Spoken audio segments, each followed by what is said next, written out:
Bonjour, je suis Monique. Avec le concours de Nadine O, maquilleuse, et de Fatima, notre charmant modèle d'aujourd'hui, nous allons vous montrer comment unifier le teint et effacer les taches.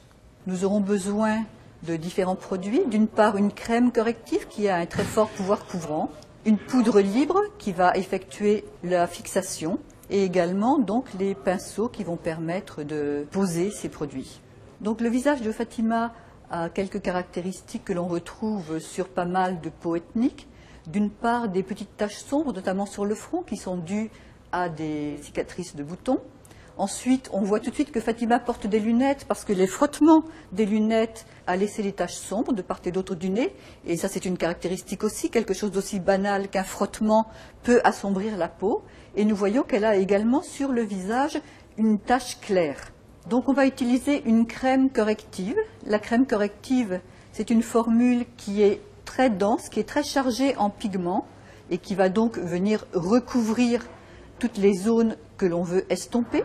Donc Nadine est en train d'appliquer au pinceau la crème corrective. On a choisi une teinte qui est aussi proche que possible de celle de Fatima, de façon à ce que ce soit absolument invisible. La correction peut se faire avant le maquillage ou elle peut se faire sans que l'on ne maquille par derrière. Donc on vient appliquer la crème corrective avec le pinceau et on tapote du bout du doigt pour permettre à la crème de bien adhérer à la peau. Pour assurer une bonne fixation de cette crème corrective, on va poudrer. Donc on fixe à l'aide d'une poudre, de préférence une poudre libre. Ici on utilise une poudre libre enrichie en minéraux qui permet à la fois de fixer la crème corrective mais aussi d'agir sur la peau grâce à ces minéraux. Elle a un effet protecteur et soignant. Donc on peut voir ici la différence entre les deux côtés du visage, celui qui a eu la correction et l'autre.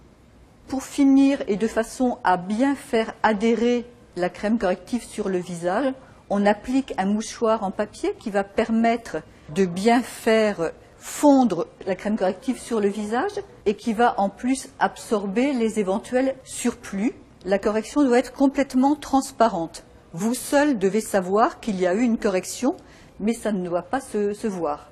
Avec l'aide de Nadine et le concours bienveillant de Fatima, nous vous avons montré comment une crème corrective peut permettre d'effacer toutes les petites irrégularités du teint, les taches claires, les taches foncées, les zones de frottement, disparues, comme vous l'avez vu, en quelques minutes avec une crème corrective et une poudre de fixation.